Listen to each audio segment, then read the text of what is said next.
Okay, so continuing our examination of events in Outremer in the Latin East from 1146 to 1187.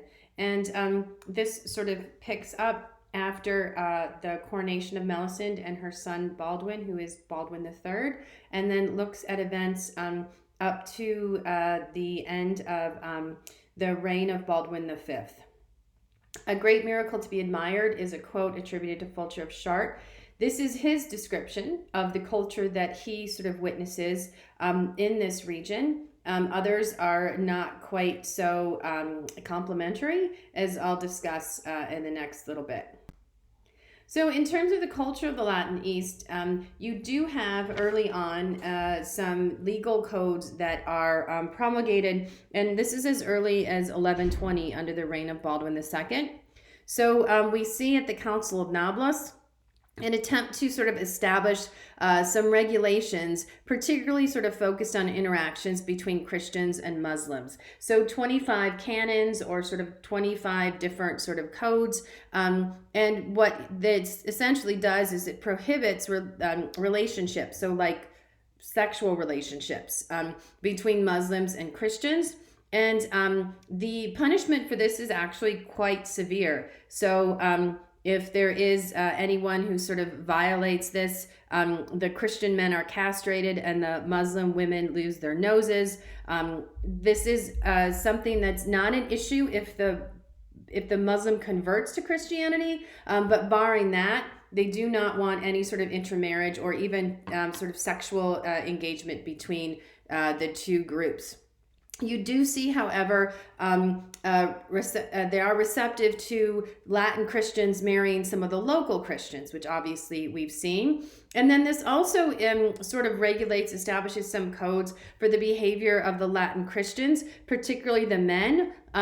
So at least one of the canons sort of targets sodomy, and the punishment for that is being burned at the stake. And this seems to be some sort of concern about male-male sexual relationships. So while they clearly do not want any sort of formal relationships between these two, as we'll see on a day-to-day, there are a lot of much more sort of informal interactions that do occur.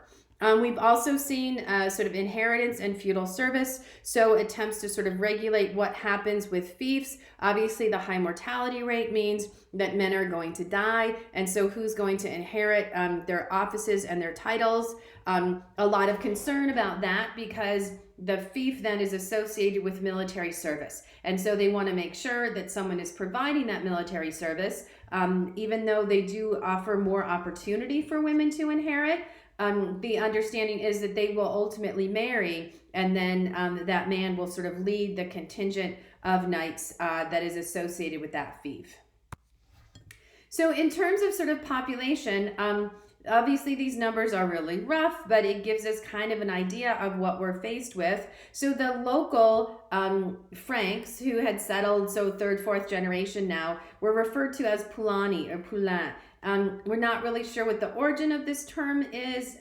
For some, it was sort of a term of respect. I think it's associated with something like young colts. There was a term of sort of respect of people sort of blazing new trails. But for others, it was very derogative because some of the individuals who come down from Western Europe during this period do not appreciate the extent to which the Latin settlers have adopted some of the culture of the region. We think there are about total 120,000 individuals who we would consider Franks. So these are people who have come down and settled permanently, or the next generation, so their children. About 600 members of the military orders at this time, maybe 2,000 to 3,000 nobles, and maybe about 1,000 actual knights. So these are pretty small numbers if you think about the larger region and the Muslim population then that they are trying to sort of stave off. You do also have a steady stream of people coming from the West. Merchants interested in sort of economic exchange. You still have a continued sort of stream of pilgrims, artisans, also knights. Most of these people are just sort of temporary, so that they come, they stay for a while, and ultimately their plan is to return to the West.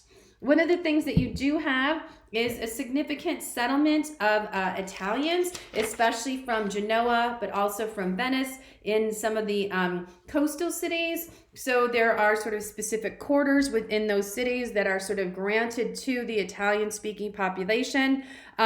They do sort of leave a little bit of an imprint in terms of some of the architecture that they sort of import from Italy.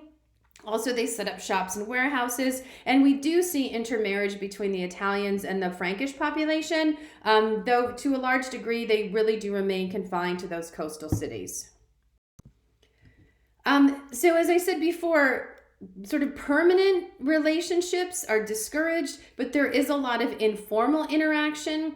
In particular, sort of cultural exchange. So we do know that there are a lot of new food practices introduced to the diet of the Franks in terms of the types of food they eat, how they prepare that food. They really do adopt a lot of sort of Middle Eastern practices, spices, ways of cooking.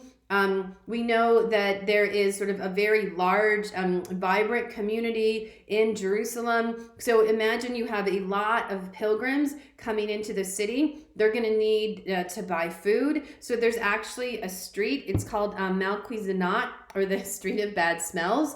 And eventually Queen Melisande pays to have it covered. So it's sort of this street where they have food sellers. It's lined with food sellers selling food from all over the region to the pilgrims that come down. We also see gradually dress changes. They get rid of the wool and the cotton that they used to wear, and now increasingly adopt sort of lighter fabrics like silks and linens, and begin to frequent the local bathhouses, which have been sort of a presence in this region since the ancient Romans. And obviously with Muslim hygiene, that's something that's still very sort of common. And it's something that the Franks sort of begin to do as well. And then also just sort of day-to-day exchange in terms of interactions. A lot of these Christians, especially the nobles, have Muslim servants. Many of the most respected doctors in the region are Muslim. And they also, again, sort of are food sellers, provide various services. Some Franks do learn probably a minimum amount of Arabic for the purposes of trade and exchange, though it's not terribly prevalent. The dominant language is still French. And then, as I said, there is some intermarriage with local Christians that then sort of integrates this population a little bit more. So what we'll see now is we'll see sort of a continuation of the factionalism within the Crusader states. It was bad before, it's going to get worse. And unfortunately for them, it's happening at the very same time that we start to see this unity amongst the Muslim territories, and in particular the emergence of some very strong leaders. So Nur al-Din is really the first. He is the son of Zengi, so he inherits Aleppo. Eventually, however, he is not sort of like a lot of his predecessors, content with just controlling a particular territory. He really does sort of conceive of his agenda as unifying all of these disparate Muslim leaders against the Christian Franks. And his goal is to remove them from this territory. He is a devout Sunni. He also would like to eliminate the Shia in the region. He builds a number of madrasas.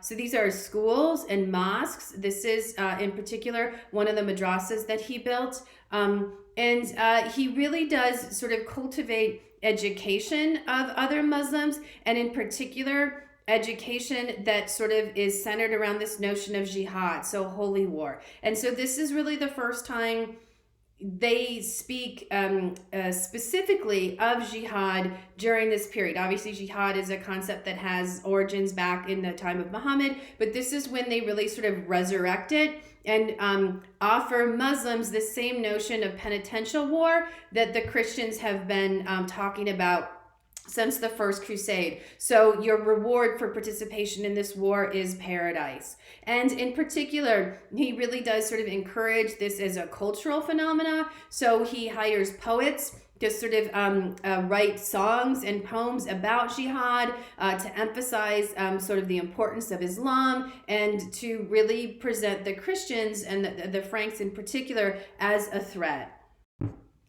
So in 1146, then, he succeeded Zengi in Aleppo. By 1149, he's made an alliance with his brother, and he's extended his control to Mosul. And then shortly after that, in 1154, in part with the disaster that was the Second Crusade, he's able to extend control to Damascus. He is married to the daughter of the previous ruler of Damascus. So he really does, his goal is to unite all the Muslims between the Euphrates in the north and the Nile in the south. And increasingly then the Christians are facing this very powerful enemy who controls all of this territory to the east. And unlike previous decades, all of those sort of important territories, they're not fighting amongst each other. They're all united under the control of Nur al-Din. So the internal problems continue. We saw the civil war between Melisende and Fulk. Melisende and then Baldwin, her son, co-rule for a while.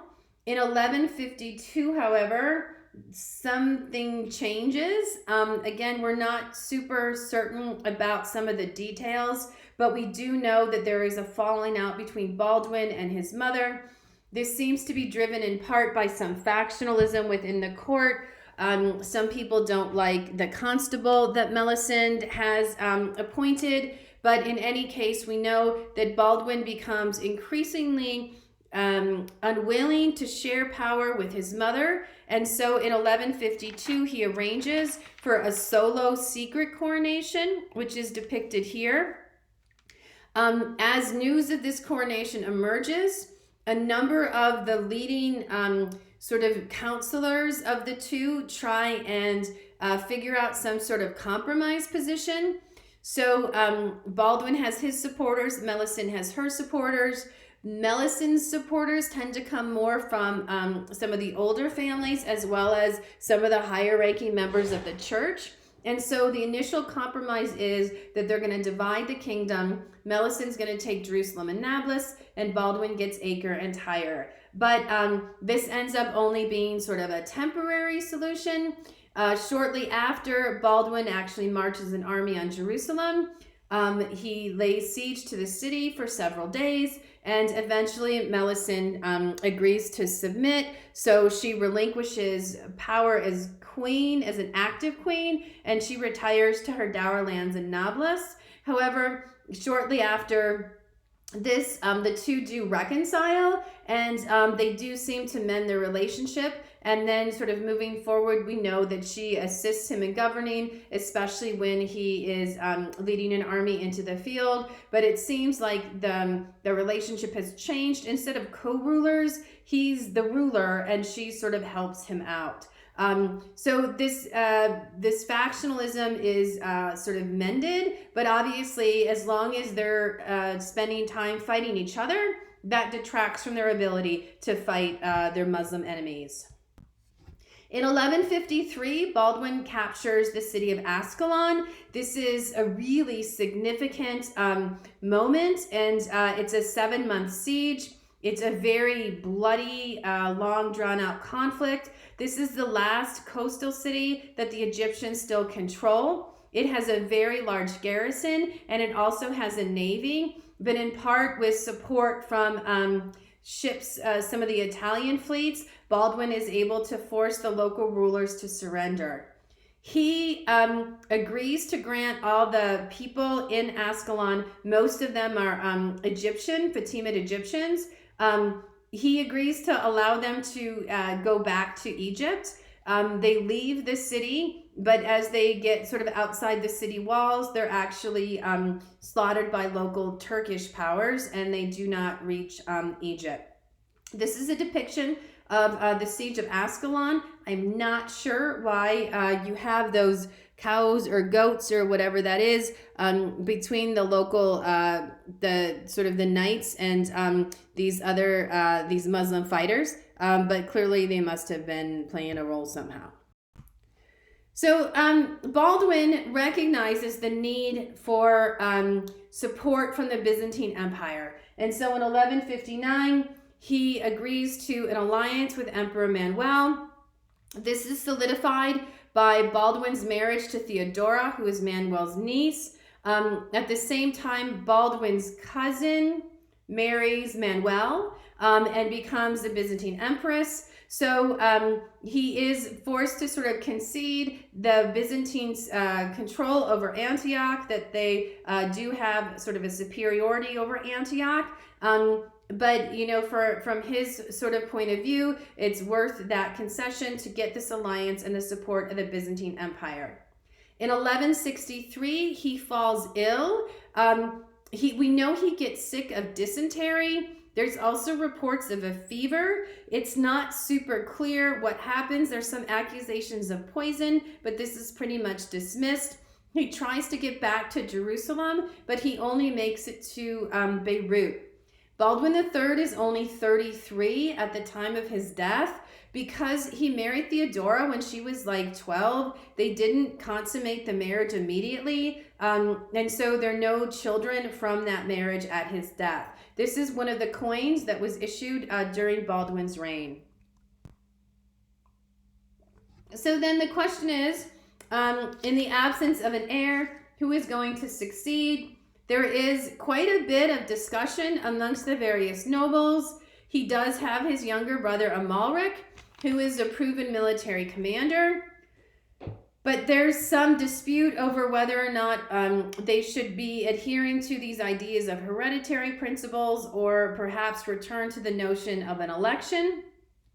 What you start to see towards this period is that the kings of Jerusalem are becoming sort of less and less authoritative, and the nobles are becoming more powerful. And in part, this is just sort of a factor of the way things have changed. So as the kings have tried to secure support from various vassals, they've sort of granted land to those vassals. But since they're not expanding that territory, that land is essentially, they've run out of land. And so now we start to see these shifts in power where these barons, these most powerful nobles, have more and more say in events in the kingdom.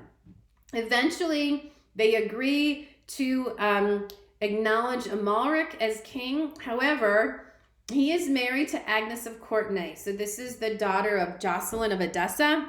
They've been married for a while. There are factions within the court that do not like her and do not like her family. So the condition they make is that if they're going to acknowledge Amalric's right to the throne, he has to annul his marriage with Agnes. And so the Pope gives him the appropriate dispensation. They already have 2 children. They have Baldwin and they have Sibylla. And so the Pope says, not their fault, the children are legitimate, and so they can still succeed Amalric. In the meantime, then, to sort of further this alliance with the Byzantine Empire, he marries a member of the Byzantine royal family, Maria Komnena. And this is a picture of that union. So things have not been going well up in Antioch. In 1149, Raymond of Poitiers is killed by Nur al-Din at the Battle of Inab. This sort of decimates those forces, and Baldwin then once again sort of assumes control of the territory as regent, though a lot of the on-the-ground sort of governing is done by Raymond's widow Constance. In 1150, Jocelyn II, who used to control Edessa, attempts to kind of continue to press that claim. He too is captured by Nur al-Din. He's blinded and put in prison, and it sounds like in the blinding process, his wounds got infected, and so he dies shortly after. There is a lot of pressure on Constance, Raymond's widow, to remarry.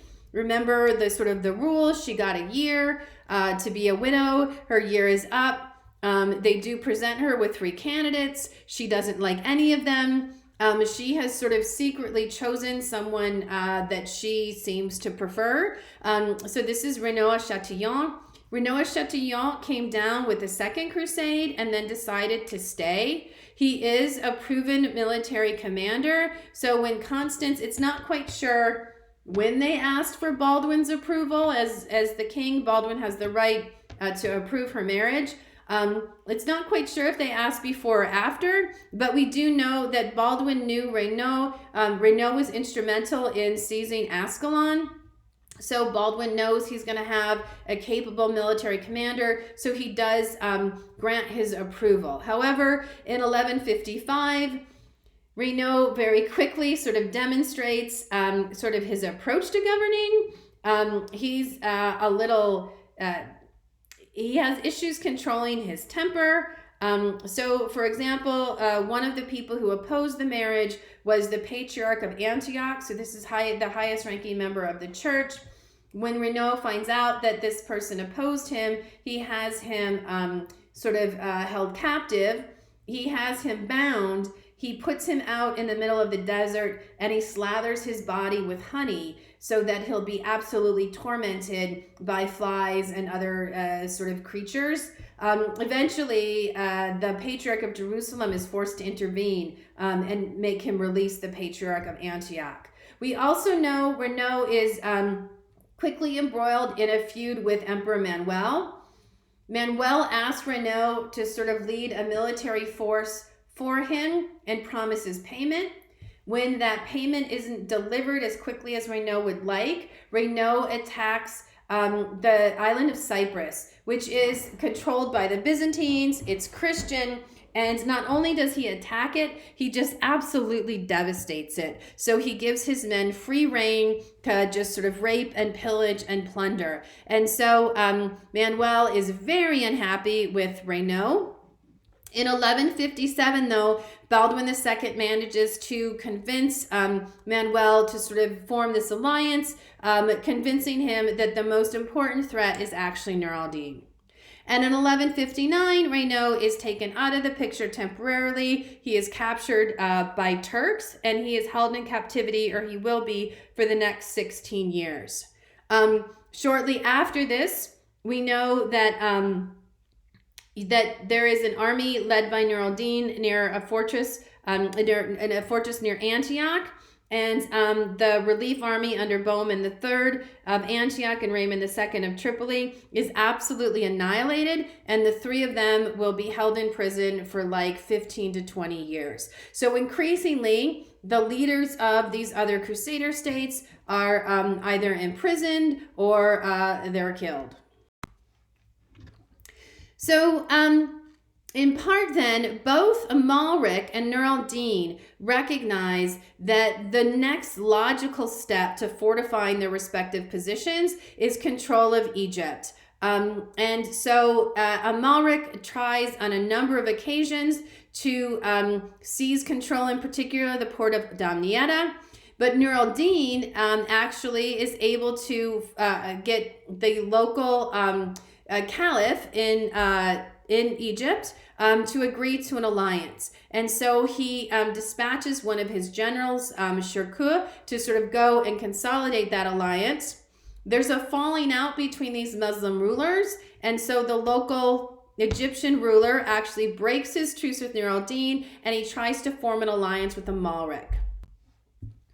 In 1169, Shirkuh dies. Salah ad-Din succeeds him as vizier, so he is sort of the governor of this region. And then shortly after that, he seizes power in the name of Nur al-Din. The Caliph of Cairo is murdered, and the caliphate, and this is sort of the central capital of the caliphate here, is dissolved. It is no longer the Fatimid Caliphate of Cairo. That territory then is brought back into the orbit of the Caliph in Baghdad and is declared Sunni. So Salah ad-Din then is sort of the main figure controlling this territory around Cairo, and that includes sort of the port city of Damietta. In 1174, though, Nur al-Din dies, and it's really not clear what's going to happen in terms of sort of succession in his territories. Saladin, who is also intensely devout, he's very well educated. He sort of presents himself as the logical successor to Nur al-Din, so the leader of the jihad against the Franks. He is described by numerous sources from all different sort of points of view, Christian, Muslim, as extraordinarily fair and generous and courageous. He manages then to conquer Aleppo. He marries the widow of Nur al-Din, and so he's also able to gain Damascus. So now you have Aleppo, Damascus, and Egypt all under his control. So he's become a formidable enemy to the Franks. So things in Jerusalem are going to continue to deteriorate. As I said before, Amalric does have 2 children, Baldwin and Sibylla. However, when he's still quite young, Baldwin is diagnosed with leprosy. And this is the image from the history of William of Tyre. This is William, that's little Baldwin. He sees that Baldwin is playing with some other children, and they're doing things that should cause him a lot of pain, and he doesn't seem to be bothered. And so this is sort of the first sign, according to William, that perhaps something is not right. And so he makes further inquiries. They bring in some Muslim doctors, and eventually they do conclude that he has leprosy. This is a degenerative disease, so it's going to be an issue moving forward. In terms of, he is not probably going to live very long. He is going to get very sick. In July of 1174, Amalric dies. Even though everyone knows that his son has leprosy, and in the West, leprosy is a disease that results in sort of marginalization of individuals because of beliefs about contagion. Attitudes in the Latin East seem to be a little bit different, and so there is no opposition at all to the succession of young Baldwin.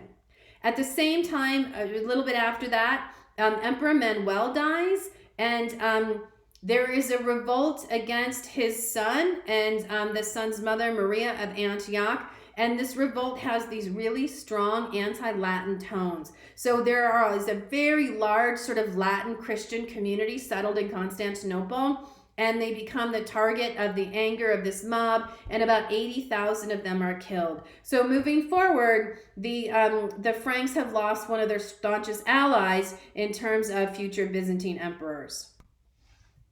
So 1174, then Baldwin IV is crowned.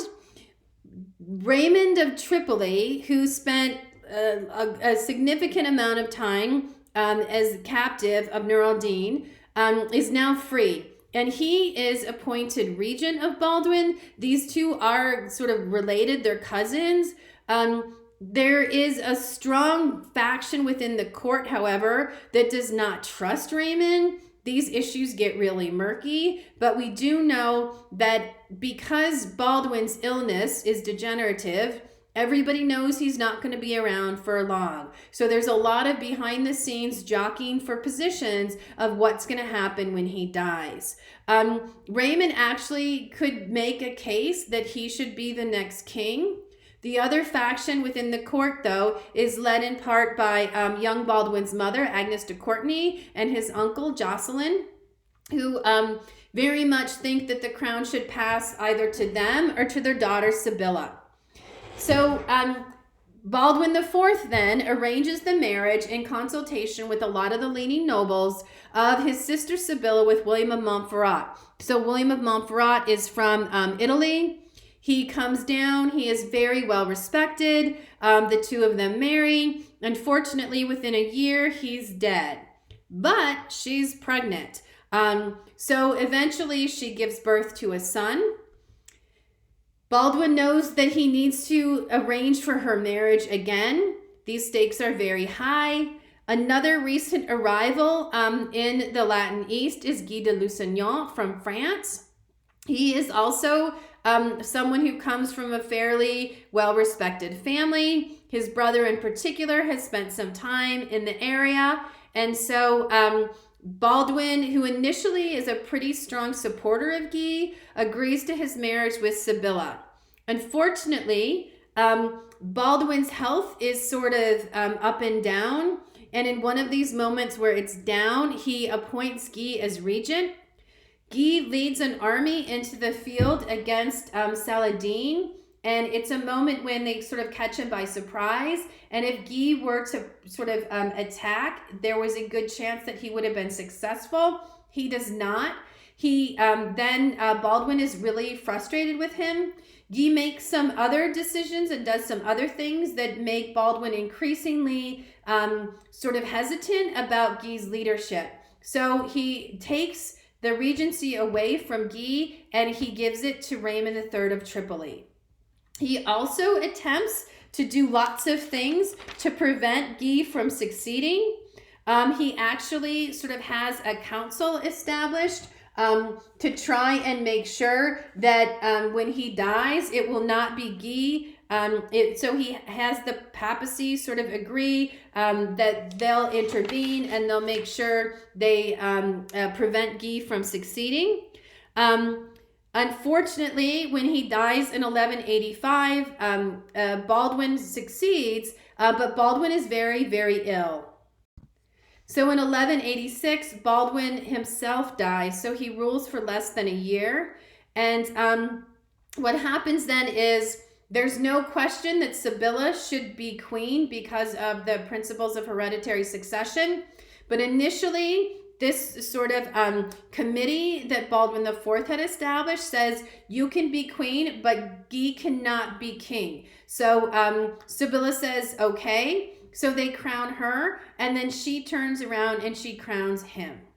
In 1185, Baldwin IV, before his death, had negotiated a truce with Salah ad-Din. So at least there are no immediate hostilities. However, that's broken in 1187 by Renaud de Chatillon. So Renaud has also been released from prison. He's come back and married the heiress of the lordship of Haute-Jourdain, which is in the south of the kingdom. And you can see the Montreal. This is the key fortress there pictured here. This really controls a lot of important sort of trade routes east and west. One of the sort of conditions of the truce is not to interfere with any local trade. Renaud violates that and he seizes a caravan which crosses right outside of his territory. We do not know this for sure, but some sources suggest that in that caravan was Saladin's sister. In any case, Renaud violates the truce and this sort of ends that cessation of hostilities. And then it's going to begin a series of military encounters that ultimately are going to culminate in Hattin.